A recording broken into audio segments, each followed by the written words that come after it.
Hello everyone, कैसे आप लोग? आई होप आप अच्छे होंगे। Welcome to this amazing platform Physics Wallah मानी में जो उम्र देखना शुरू कर चुके हैं। ये हमारा most important topics of NEET की जो सीरीज है उसके तहत भैया आज मैं आपको hydrogen and S block chapter के इंपॉर्टेंट टॉपिक्स बताने वाला हूं। चलिए शुरुआत कर लेते हैं ना। पहली चीज क्या पढ़ना है भैया, मतलब क्या नहीं छोड़ना है, ये जरूर देखना है। आइसोटोप्स ऑफ हाइड्रोजन, सर हम जानते हैं तीन होते हैं, उनके बारे में आपको पता होना चाहिए कि कितने न्यूट्रॉन्स प्रेजेंट हैं, उनमें से कौन सा रेडियो एक्टिव है। जो क्वेश्चन बता रहा हूं सुनो ध्यान से, कौन कितने न्यूट्रॉन्स प्रेजेंट है, कौन सा रेडियो एक्टिव है, और नेचर में सबसे ज्यादा कौन पाया जाता है, सबसे कम कौन पाया जाता है। जो रेडियो एक्टिव है वही सबसे कम पाया जाता है ना। लॉजिकल भी है, बात समझ में आना चाहिए भैया। टाइप्स ऑफ हाइड्राइड, जो हाइड्राइड हम पढ़ते हैं कि कोवैलेंट हाइड्राइड होते हैं, आयनिक हाइड्राइड, और एक जो इंपॉर्टेंट है दैट इज इंटरस्टिशियल हाइड्राइड्स, जैसे टाइटेनियम हाइड्राइड होता है ना। इन सब के बारे में आपको अंदाजा हो, पता होना चाहिए। अगला देखते हैं क्वेश्चन कैसे पूछेगा। लिखा है भैया tritium a radio active isotope, यहां पे लिख भी दिया इन्होंने, radio active isotope of hydrogen emits which of the following particle. अब कौन सा निकालता भैया, बीटा एमिट करता है, बीटा पार्टिकल एमिट करता है। और आप अगर इनके इक्वेशन देखेंगे तो ये क्या बना रहे होते हैं, ये भैया जी हीलियम बना रहे होते हैं, है ना। ट्राइटियम से हीलियम बनता है और वहां से एक बीटा पार्टिकल निकल जाता है। इसी चैनल पर मैंने इनके प्रीवियस क्वेश्चन कराए हुए हैं, चाहे तो आप देख सकते हैं। देखते हैं अगला क्या है। The alkali metals from salt like hydride, question ऐसे आते हैं, by the direct synthesis at elevated temperature the thermal stability. ये क्वेश्चन पूछा जाता है थर्मल स्टेबिलिटी से रिलेटेड, हाइड्राइड से अगर पूछा जाए तो भैया आप क्या बोलेंगे।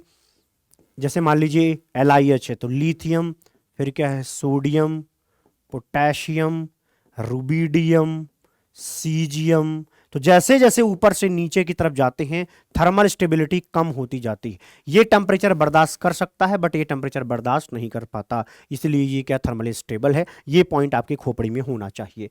अगला पॉइंट है reaction of O2 and S block metals. जैसे मान लीजिए कि मैंने लिया लिथियम, ठीक है, लिथियम, सोडियम,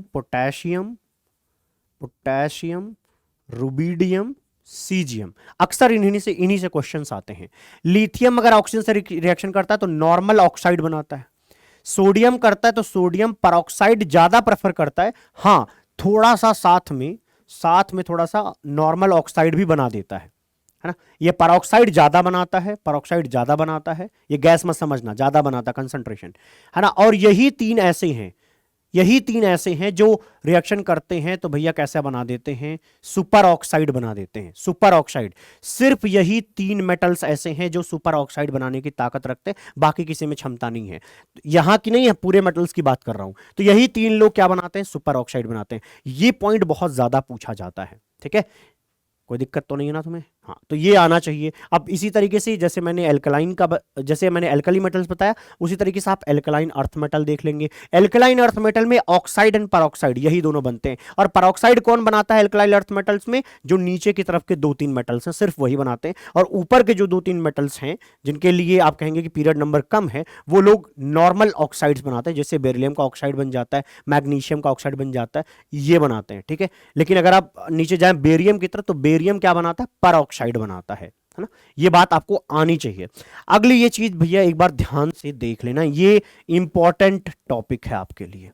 क्या, solubility of sulphate and carbonate, thermal stability of sulphate and carbonate. एक बार इसके ट्रेंड को लिख करके देख लेना, ठीक है।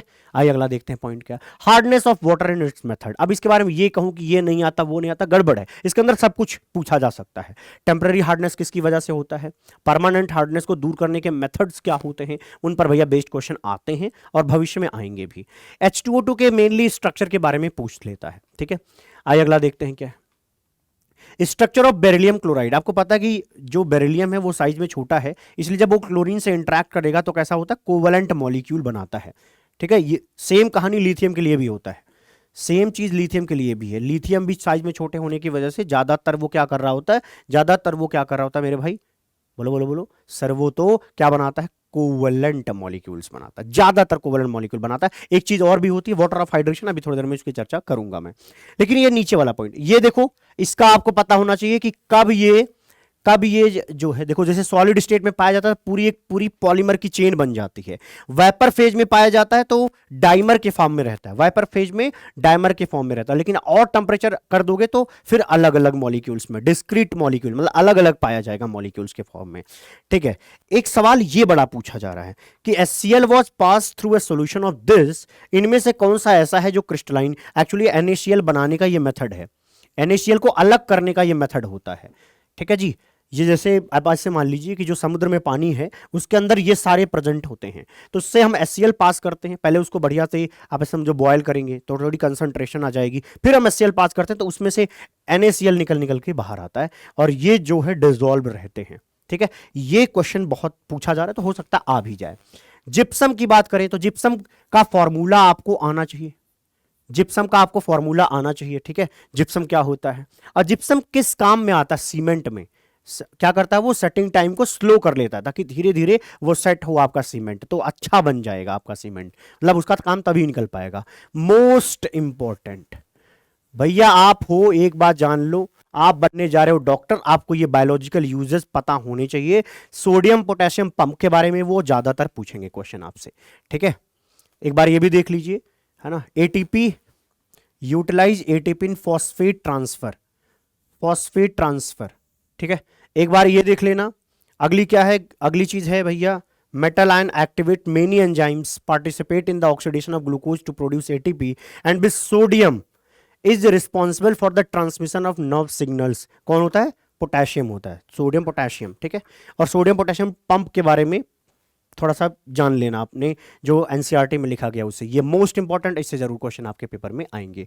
बेरिलियम क्लोराइड की अगर मैं बात करूं तो बेरिलियम क्लोराइड कैसा होता है आपको पता है कि कोवलेंट होता है, अभी मैंने थोड़ी चर्चा करी भी थी, और कोवलेंट होने की वजह से वो ऑर्गेनिक सॉल्वेंट में इजीली क्या होता है, डिसॉल्व हो जाता है। तो बेरिलियम क्लोराइड के हमें ये चीजें पता होनी चाहिए। और एक बात और पता होनी चाहिए कि क्योंकि बेरिलियम साइज में सबसे छोटा है तो पूरे एल्कलाइन अर्थ मेटल में वो ऐसा है जो पानी को अपनी तरफ बहुत आसानी से खींच सकता है, खींचने की सबसे ज्यादा पावर रखता है, तो इसको कहा जाता है डिग्री ऑफ हाइड्रेशन उसका ज्यादा होता है क्योंकि साइज उसकी छोटी है। सिमिलरली लिथियम क्लोराइड के लिए क्वेश्चन है कि भैया देखो, जब हम NaCl लिखते हैं तब वहां पर वाटर ऑफ क्रिस्टलाइजेशन ऐसा कुछ नहीं लिखते, ऐसा हम कुछ नहीं लिखते, लेकिन जब हम LiCl लिखते हैं तो .2H2O लिखते हैं। ऐसा क्यों, क्योंकि यहां पर Li+ की साइज है छोटी, इसलिए इसका हाइड्रेशन करने की क्षमता है ज्यादा।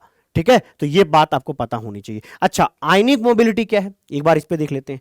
आयनिक मोबिलिटी क्या है, जैसे पानी के अंदर Li+ ज्यादा तेजी से मूव करेगा कि Na+, तो आप क्या कहेंगे, Li+ साइज में छोटा है लेकिन पानी के अंदर जाने के बाद इसका साइज जो है बड़ा हो जाएगा क्योंकि बहुत सारे वाटर मॉलिक्यूल्स को अपनी तरफ खींचेगा। लेकिन Na+ साइज में छोटा ही रहेगा, तो पानी में जो छोटा होगा वो आसानी से मूव करेगा विद रिस्पेक्ट टू जो बड़ा होगा। तो अगर मोबिलिटी की बात की जाए तो ज्यादा मोबाइल कौन है, ज्यादा आसानी से घूम टहल कौन पा रहा है, तो भैया Na+। ठीक, ये बात आपको पता होनी चाहिए, बहुत पूछते हैं जी। हाँ, ये एक बार कर लेना, plaster of Paris, gypsum, Epsom, इन तीनों के बारे में आपको पता होना चाहिए। ठीक है, एक बार ये क्वेश्चन देख लें आप, इसका मुझे होमवर्क बताएं, मतलब तुरंत कमेंट करें। ठीक है, मिलता हूं आपको अगली वीडियो में, तब तक के लिए खुश रहिए, प्रसन्न रहिए, आबाद रहिए, जिंदाबाद रहिए, bye bye, take care, love you all.